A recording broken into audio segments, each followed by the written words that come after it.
Around and around and around and around and around, the wheel of dialectical thinking. It's a really fancy word, keeps going around and around. And this is a warning.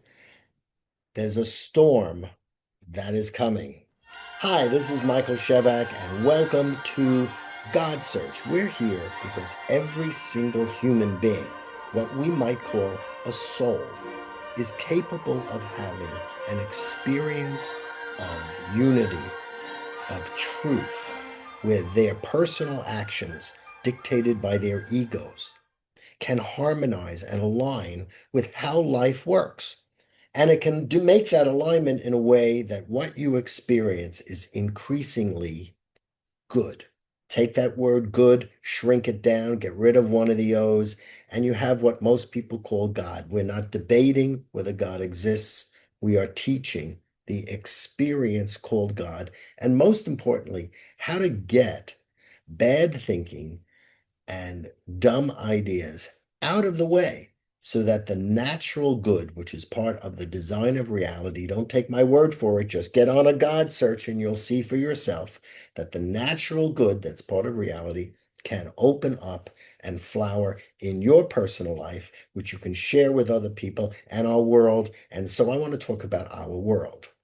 I don't know if you've noticed, I've been touching only very faintly and lightly on this whole issue of the red team versus the blue team, which is the politics. And I've really been very light on it because I don't want to get embroiled in the same kind of media nonsense that is going on, where wars are created in people's minds in first in thought, and then we add money and industry and munitions to it, and all of a sudden we're acting it out in a material plane when it first began as a war in our minds. Now, if you remember way back in early God Search land, and I've enshrined it as a kind of God Search motto, so search your memory if you haven't done so already, you will remember me saying, wherever there is a conflict, there is missing knowledge. Well, right now, I want to address something. I've been shying away from politics, but I'm not going to do so today. We are on the verge of a storm. There is a storm warning brewing. Okay. It is only natural. There was no way to avoid it given the tendency of the dominant culture in the US. And this has been going on for decades. This is nothing recent. So don't blame it on one person, one president, one party. Do not do it. You will misrepresent the phenomenon. What has happened for decades is that you have had a single-minded tendency after the excesses of the 1960s, which then degenerated into the 70s and the 80s with a lot of drug use, a lot of wanton sexuality, not just exploration for the purpose of opening it up, but where it became not productive and generative for the well-being of life, which of course led to some diseases that it would have been very good to have lived without. Right. But then after that, there was a counterbalance, a neo-biblical, Christian-inspired movement. Nothing wrong with Christianity, nothing wrong with movements, and there's nothing wrong with rebalancing. But it was a rebalancing that was inspired by neo-biblical thinking, classic religious thinking, in order to try to rope in some of the excesses that had taken place in the 1960s. Those excesses were there in part to correct the excesses of the previous era, which was very, as Eisenhower warned, a very good Republican, by the way, warned, called the military industrial establishment. And that had grown to such an extreme that the power of that organized military and material might actually succeeded in breaking apart the fundamental material of all creation and releasing the forces that are inside. If I was an ancient person, I would consider those forces on the inside to be angelic beings that were encased in material form in the act of creation by God. That's a pretty good theory. I like it. Or I could call it half-lives, elements that have half-lives of 1,000 years, meaning they only expire one half of their life after 1,000 years, which means they have another 500 years to go and then another 250, and it keeps going. We call those radioactive elements. Right, we now have, because that correction to the excesses of the 60s took place, is we have a movement that created its own excess in its counterbalancing. In that excess, there was a decrease in taking care of the poor. There was a decrease in making sure social services took care of people's well-being, including their health care. There was a decrease in many of the things that were prominent in earlier administrations, and in fact were radical. They had gone to, they had brought in a certain federal involvement that had never been part of the history of the United States. That took place after the Depression with a Democratic administration. Now we're at a very, very critical junction.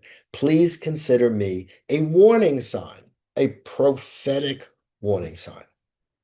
From the excesses of consolidation and placing capital in the hands of people who could invest it and bring about a flourishing of the economic system, which is a very excellent aspect of capitalism. I am not saying there's anything wrong with that. That became an extreme, and now we are seeing the rise of an organized social democratic or democratic socialist movement, which is still somewhat fringe to the right, to the left, to balance some of the extremisms and the Christian nationalisms to the left, to the right. I get my lefts and rights confused. And what's happening is that new balancing agent is coming in to play. And it is, by many people's standards, extreme in its own way. But look at the extremes. Medical care for everyone. Well, is there a family member out there that doesn't want, if something happens to a member of their family, that they get the best medical care possible without bankrupting and destroying their entire family and everything they've worked for? Not a bad idea. Education that is given to help each person reach their full potential. Remember, we talked about that in podcast way back then about the full potential of the individual being developed, and that's a critically important thing for spiritual development. You also have mixed in with that certain vehemence in regard to safeguarding the resources of the planet. Traditional religionists might quote Psalms and say the earth is the Lord's. Non-traditional religionists just talk in terms of ecology and respect for the planet, which they view as a mother, which is a perfectly nice way to do things as well. The fact is, we are poised for the beginning of a storm between an extreme neo-biblical, Christian-inspired national movement and a neo, what conservative religions might call pagan, social democratic. Some people push it and call it communist. That's an extreme.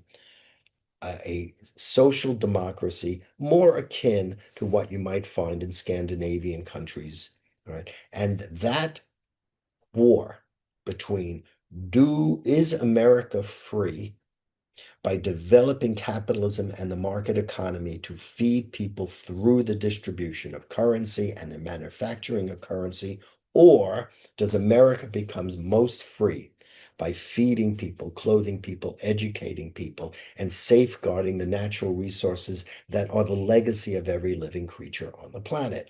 These two polarities are coming to war. And we have to be very careful so that they don't become a material war which embroils us for the next 60 years in nonsense. Because, as I say all the time on Godsearch, and by the way, go to yourgodsearch.com, by the way, and feel free to converse about this. We need to talk about this before we turn this into a material nightmare. These things are poised to take incomplete thinking and create a war out of it. And what we need is more complete thinking. Now, every single human being who has an automobile knows that they need some automobile coverage for an accident. Why? Because the cost of an automobile for the average person, especially now, when I was growing up, a car was $1,600. I hate saying that. It makes me sound very old. But these days, an inexpensive car is a very expensive item. And of course, you need insurance if you get into an accident because people can't afford it. It's obviously needed for things like healthcare. It is obviously needed for things like education. It is obviously needed for things which we do have, and it needs to be improved now that people are getting older. We have that in a mortgage. No one can afford a house if we didn't have a marvelous economic system that created mortgages and made owning a home open to people because they found a creative way to pay for it.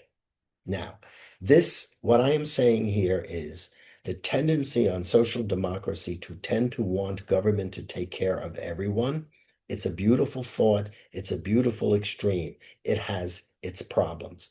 Many, many countries that try it and even consider themselves successful at it have massive tax rates that actually impede the ability for people to buy furniture and other niceties in their lives. But they do take care of everything, and some people like it. And there is some kind of evidence that they do have greater degrees of happiness statistically than other nations. So there's virtue to it, but there's downsides in terms of really it not being a social movement, but it being a movement for high taxation, right? And to pull capital away from wealthy people, which otherwise could be properly invested.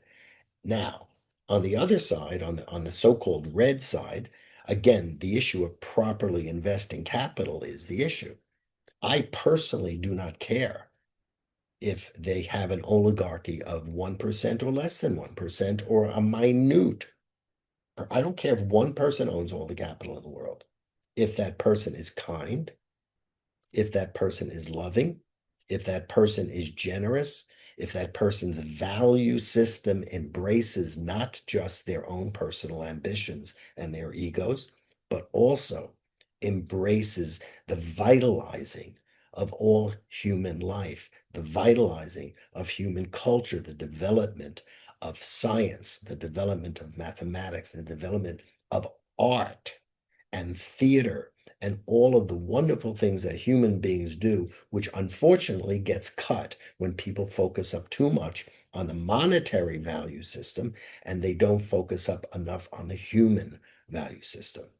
So this is the polarization that's taking place. It began with Bernie Sanders began to bring it to the head. It's now becoming a bona fide movement. Okay. It also is something that is touching on a long-standing commitment to Israel. And I want to mention that also as part of this. But first, let me finish. I am warning everyone here that we're headed for an unnecessary, worthless conflict between a neo-biblical movement of thought that has become excessive in their view of the redemptive value of capitalism. I said excessive. I didn't say capitalism isn't good. Capitalism is great. I'm a capitalist, but it has become excessive. At the same time, we have to be very, very careful of new democratic socialist movements that are already beginning to move into an area which, if it succeeds and becomes a counterbalancing movement, will themselves become excessive, drain the capital out of the US, and make it impossible for us to be the force of conscience and freedom, which is America's heritage, which we have forgotten, right? But we need to reclaim, provided that heritage is good and clean and virtuous and not geopolitically contaminated.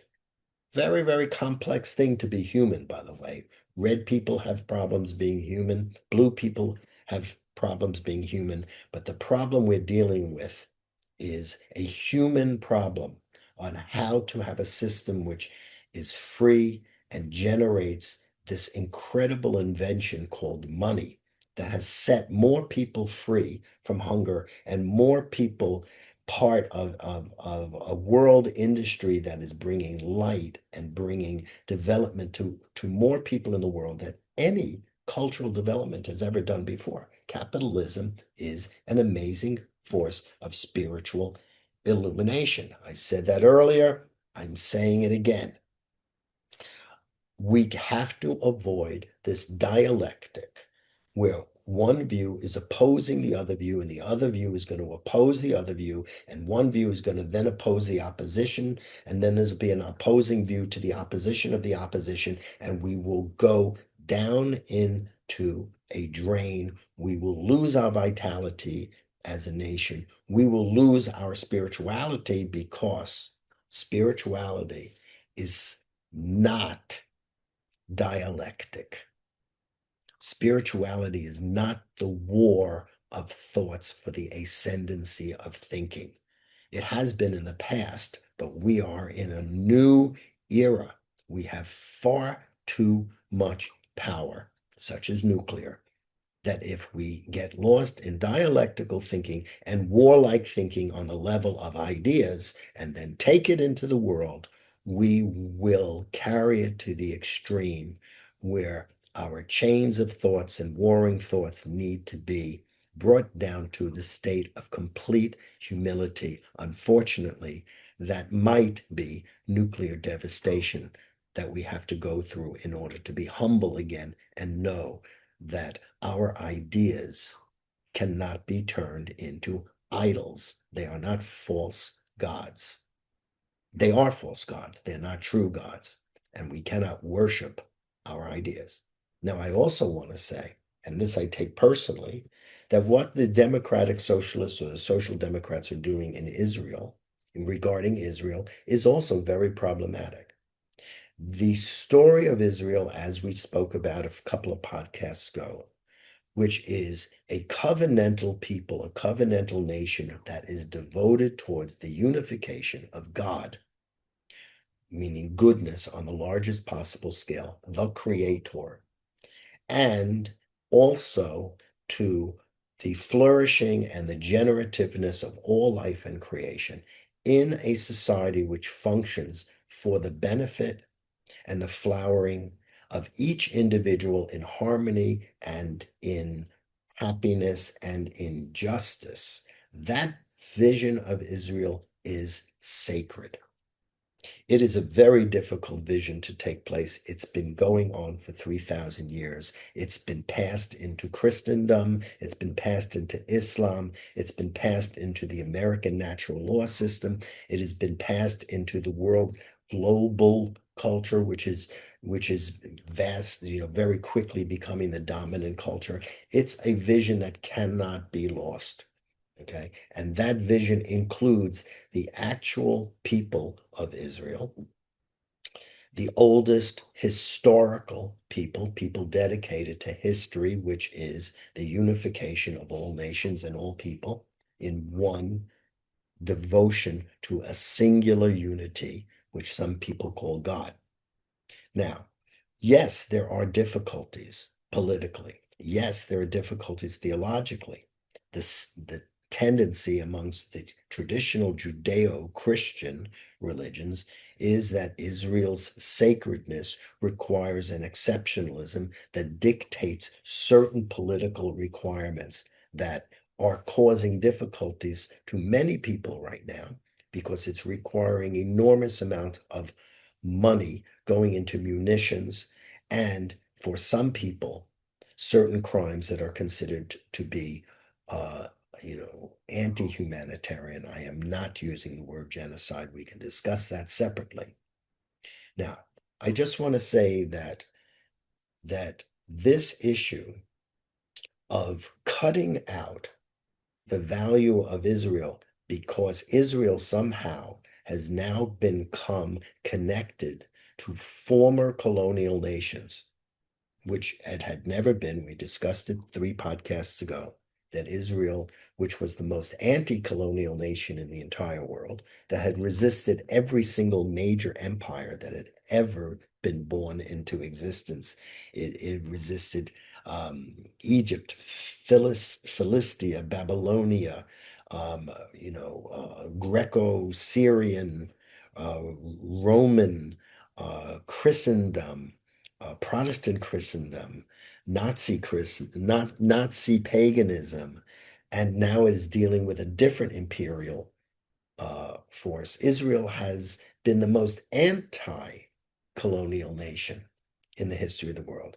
Now, for the first time, there is a relationship which is functional between Western civilization, which is a Christian-inspired movement, and Israel is now suspect as being a colonial interloper, and that becomes linked to social democracy issues. And therefore, Israel becomes disparaged when the fact is social democracy as a component of the living fiber of a country and how that integrates with a vibrant, amazing capitalist country is exactly the nature of how the modern state of Israel was founded. Israel is not antithetical to social democracy. In fact, Israel can be a lesson to many social democrats and many democratically minded socialists about how to integrate a vibrant capitalist country where there are more startup companies in Israel than any place in the entire world, and at the same time make sure that people are educated and make sure that people are fed and make sure that people have their health taken care of. Now, what I'm saying on this podcast, which by the way, I'm doing on the run. I'm at a farm somewhere in France and I'm doing this on the run, and I apologize if I'm missing any of the details. But what I'm saying here is before this dialectical war in people's minds now spins into this gigantic media mayhem that splits the country, and once again, we have another thought war, another war, a civil war in our own minds, which we then waste money, waste effort, waste resources, and pit Americans against Americans again. I am calling timeout. Welcome to Godsearch. Our purpose here is to create good, and our purpose here is to create unity, and unity of thought that is productive to the benefit of life. Life includes capitalism. Life also includes social aspects and democratic aspects that are bound to taking care of social needs. It includes both. And we're not talking either or, that's dialectical. The either can, if the either exists, you can't have the other. It's old, bad Aristotelian logic. It is not needed. We're talking both and. A little of the wisdom that's in the red, a little of the wisdom that's in the blue doesn't make purple. It doesn't make white, because what we're talking about here on Godsearch, both on your individual level of your personal life and the life we all share, what we're talking about is the integration and the knowledge that is the most complete possible viewpoint to help every single person and every single collective person, commonly called a nation, understand that this world is organized according to unity and truth and a covenantal design where human action can align and integrate with the laws of creation on the earth, on earthly nature, and beyond earthly nature these days on other planets, if not other galaxies. So, hey, thanks for coming to Godsearch. I'm going to cut this short because I have a mini vacation I want to squeeze in, and I didn't get a chance to take a vacation yet, and I need it. Next week, don't tune in because I am taking a bona fide vacation from Godsearch for one whole week. Thank you for allowing me to do that. In the meantime, please go to yourgodsearch.com. Let me hear from you. Let me continue to hear from you.